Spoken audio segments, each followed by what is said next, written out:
So ang malinaw po, yung salitang indefinite, sa inyo po, palagay, wala pong NTC, wala pong SMNI. Pag sinabi lang na indefinite suspension o indefinite sentence, ito po bang salitang ito ay katanggap-tanggap para sa isang karapatan ng tao? Kung wala akong pinagbabasihang regulasyon yan or batas, hindi ako katanggap-tanggap. Po ba, nakakapaglabag po ba ng karapatan yon, yung indefinite? Kasi nung ako po'y nabilibid, kapag sinasabi nilang life imprisonment, salita lang yun eh. Salita lang yun. Pero pagdating mo doon, pag nandan na yung karpeta mo, sasabihin kagad sa'yo, hindi, ano yan, iserve mo yung 10 taon, pwede ka nang mabigyan ng numero. So wala talagang indefinite. Kayo po ba? Ano po ba ang ano nyo sa... Yung po ba hindi nalalabag ang karapatan natin sa indefinite na parusa? Sa pagkakaalam namin, dapat lahat ng sinasanction in accordance with the law, rules and regulation of a particular agency, sir. Kung meron silang nakalagay sa rules and regulation na itong violation na to galing sa isang malinaw na complaint ay magbibigay ng karampatang parusa na nakalagay ay indefinite suspension, pwede. Pero kung walang ganon, arbitrary naman po, nabigyan sila ng indefinite. Pero Ms. Ina, before your question, sinasabi niyo po, kung nasa rules ng NTC yung indefinite, pwede yun. Kung yun po sana, kung meron po sana sa rules, duly published and inform po ang lahat ng parties. Opo.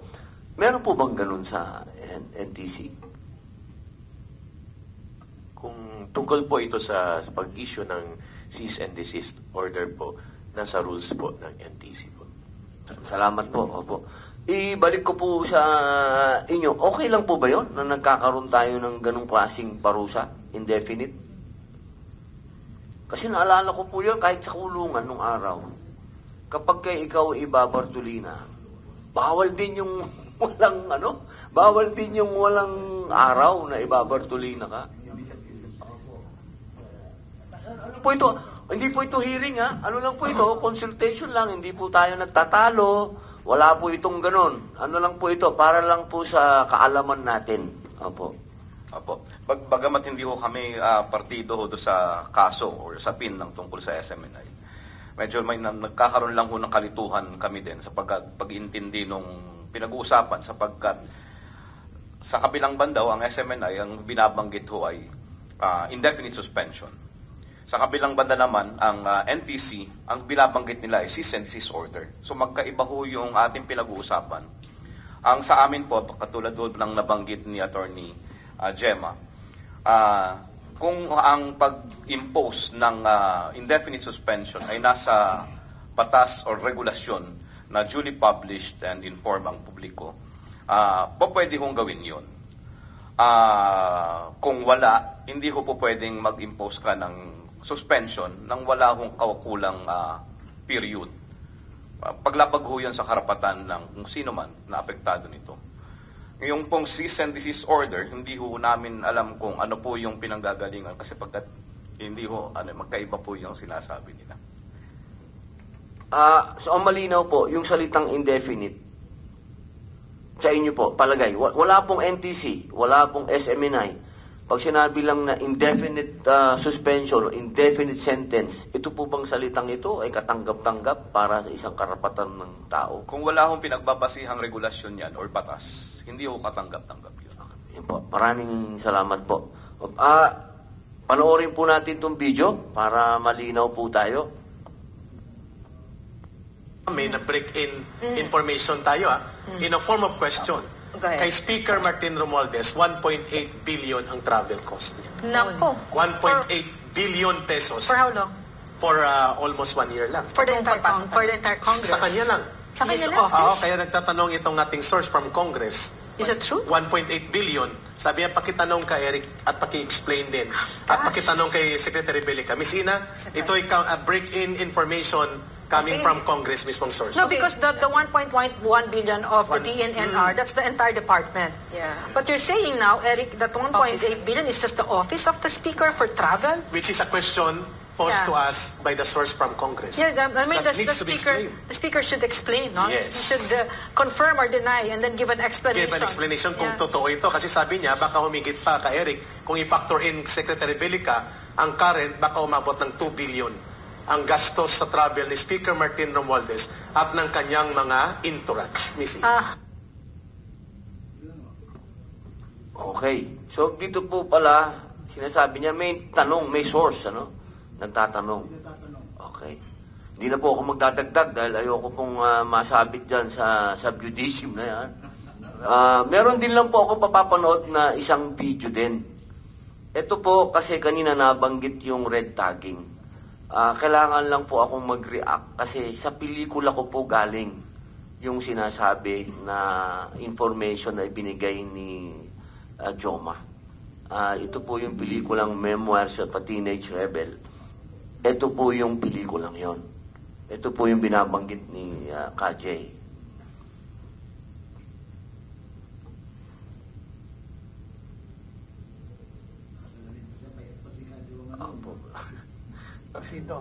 It is true that a minority class, especially only the party which represents it, cannot win the Philippine Revolution all by itself. At any rate, even while there are the forces of armed revolution, there are the legal democratic forces in the Philippines.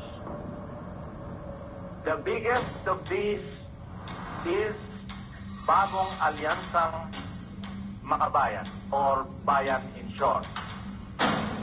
It has a membership of more than 2 million members in more than 1,000 member organizations. Its biggest component organizations are Kilusang Mayo Uno, which is the labor center, the Pambansang Kilusang Magpubukid, which is the Kilusang Magpubukid ng Pilipinas, or KMP, Gabriela, the Women Alliance, League of Filipino Students, Alliance of Concerned Teachers.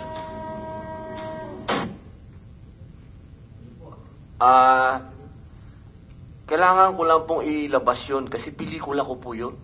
Opo, yun po ang... opo. Kaya nailabas ko lang po para ano po.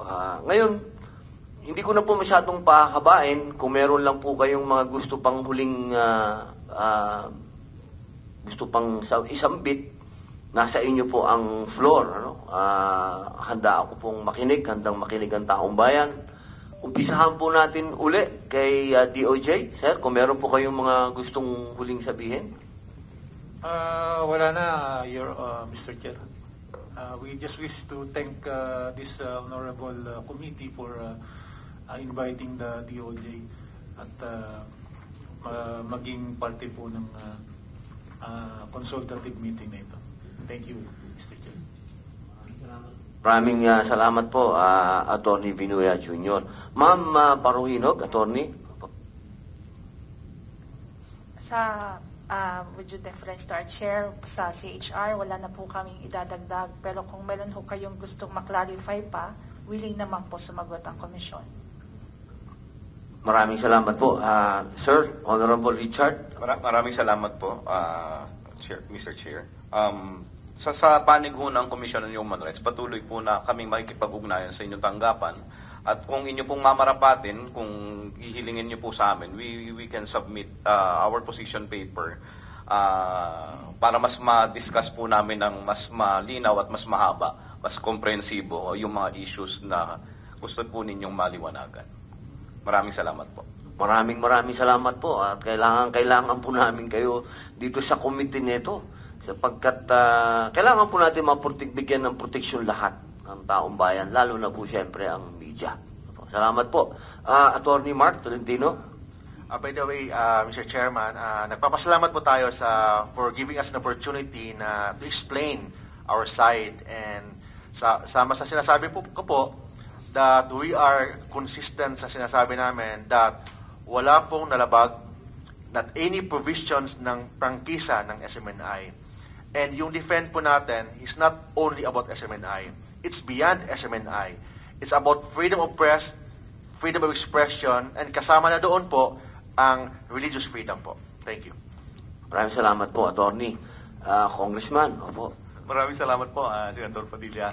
Iba yung atmosphere dito, iba yung atmosphere sa House.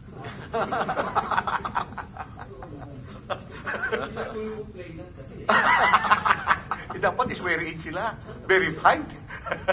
Subscribe yung complaint. Alam niyo po, siyang taon ako sa House. Ibang-ibang House noon. Iba-iba yung House ngayon. At ako po gusto kong magpapasalamat sa iyo na malaya po kami nagsasalita dito. Wala pa kami danger nilalagay sa kulungan. Mga kaibigan ko rin yung mga tao doon ha. Pero nag-iingat kami magsalita doon, baka ikulong kami. Kaibigan ko sila doon po. Kaya alam po, una po responsibility to the public. Ito po, bantayan natin sa Republic Act 11422, Section 4. Nakalagay po dyan, for the dissemination of deliberately false information or willful misrepresentation. Wala po nangyaring ganito eh. Humingi na ng paumanhin eh. Si Ka Eric, hindi lang isa, 2 o 3 beses pa eh. Pangalawa po, ito po sale, lease, transfer, grant of use of rank or assignment of franchise, Section 10. Wala namang controlling interest na ilipat eh. Pag sinasabi po natin controlling interest, ibig sabihin po, 50+%. Ito po wala eh. 46% lang ang nailipat eh. Definitely, 46 is not 50% plus. Kasi manaro, pag kumuha ka ng 75 at 74, magkaiba po yun. Pag 75 ka, pasado ka. Pag 74 ka, bagsak ka. Ito pa dispersal of ownership. Mismo yung franchise ng pagmamayari ng pamilya ni Speaker, nakalagay within 5 years. Ito wala eh. Kasalanan ba namin kung nakaligtaan, ilagay yung within 5 years? Wala ho eh. Ito pa reportorial requirements. Sa unang hearing pa lamang doon sa House Committee on Legislative Franchises, sinabi na namin, tinanggap ng Committee Secretary ang annual report namin. Ngayon po, lumalabas, hindi daw namin natanggap. Pero po, ito hindi maaring magkaroon ng grant po ng NTC ng 58 applications kung hindi po kami kung walang compliance certificate doon sa committee ng House, Committee on Legislative Franchises at saka Committee on Public Services. Ginrant po kami, so presume namin na binigyan kami ng clearance. Okay. Finally po, fine. Ito pala po, ang violation ng reportorial requirements, 500 pesos lang pala per day. Ang penalty nandiyan po sa franchise. So, nabibigla ako bakit dumating kami dito eh. At finally po, yung hindi nagawa ng Kongreso, House of Representatives at Senate, ginawa po ng NTC. Binusalan po kami. Ulitin ko po hindi po nagawa ng Kamara. Kasi po, Kongreso, bicameral eh. Dapat kasamang Senado. Sila po, nagawa nila, nabusalan kami. At for the first time po, ang isang network na may 58 stations ay sinara. Binusalan po ng NTC. Maraming salamat po. Salamat po, Congressman. Kajay? Sa ngalan po ng SMNI, ng Suara Sub Corporation, Media Corporation, galak na galak ko kami sa pangyayaring ito sapagkat sabi nga ho nila dito malaya naming naihahayag kung ano yung aming saloobin at yung mga iba pang karanasan na maaaring makatulong. Siguro isang panawagan sa Committee on Public Information and Mass Media to take a look and probably revisit the Public Service Act, which kung titingnan ho natin, maliban doon sa amendment na ilang portion lang, in 1936 pa ho ang batas. Mas matandang di hamak kaysa sa ating lahat. Kahit na ho siguro sa mga abogado rito. Tingnan ho ninyo, ang dami na ho doon.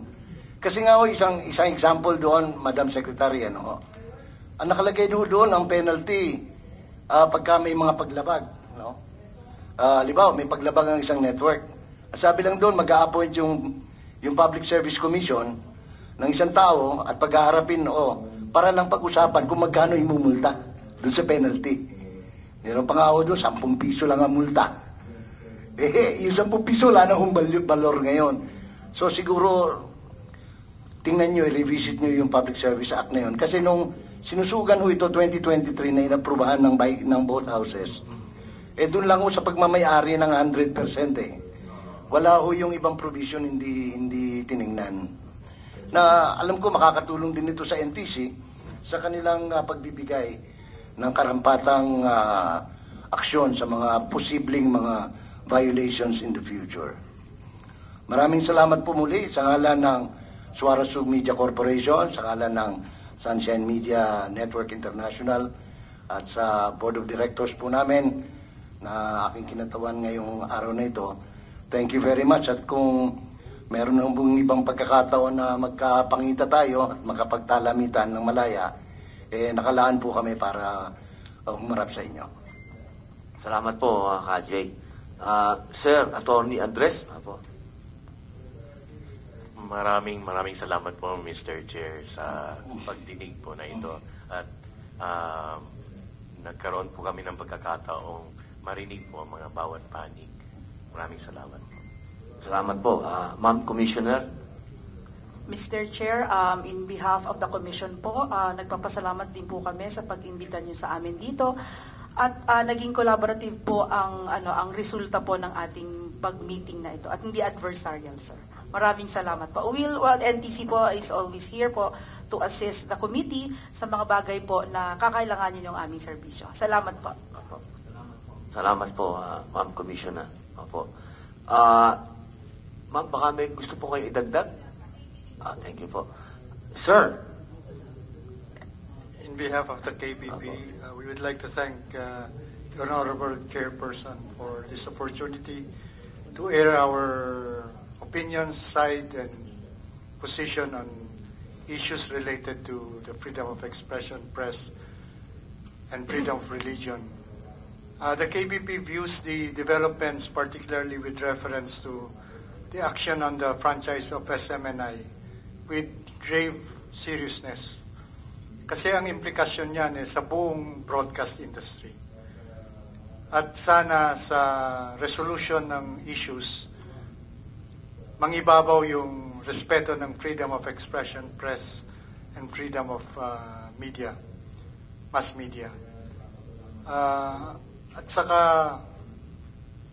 due process should always be observed. Ngayon po, nabanggit din yung Public Service Act, idagdag ko na rin, we joined the request to review the Public Service Act for two reasons. One is the Public Service Act seems to be the basis for requiring a congressional franchise on broadcast because it was classified as a public utility. Second, yung dispersal of ownership, kung public service ang broadcast media, hindi na mag-a-apply because dispersal of ownership applies to public utility. Yan, napakahalaga po yung review ng Public Service Act. Yun po, Mr. Chair. Sana maging instrumento tayo sa pag-observe ng freedoms that are guaranteed by the Constitution. Maraming salamat po, Attorney Julan Bar. Maraming salamat po. Ma'am Lydia ng NPC. Yes po, muli po nagpapasalamat kami sa committee ng Public Information and Mass Media sa pagkakataong binigay sa amin to share our views on press freedom and its consequences po.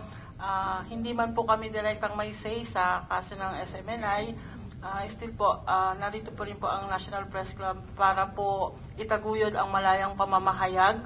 At just want to make it clear na yung membership po kasi ng National Press Club is natural person, so hindi po yung juridical person.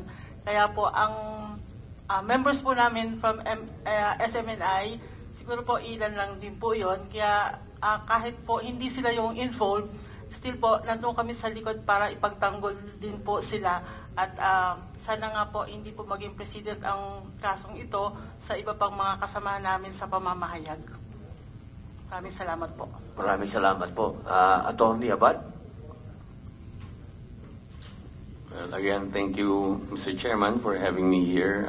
Although I'm not involved in this case, but I observe it carefully, and it raises some important issues about revisiting our basic freedoms and rights that we have in our Constitution. So I stand ready to help you, as always, no, sa mga dadating na legislation, reforms na gusto nyong gawin, even in reviewing the Constitution. I'm here to help you out, Mr. Chairman.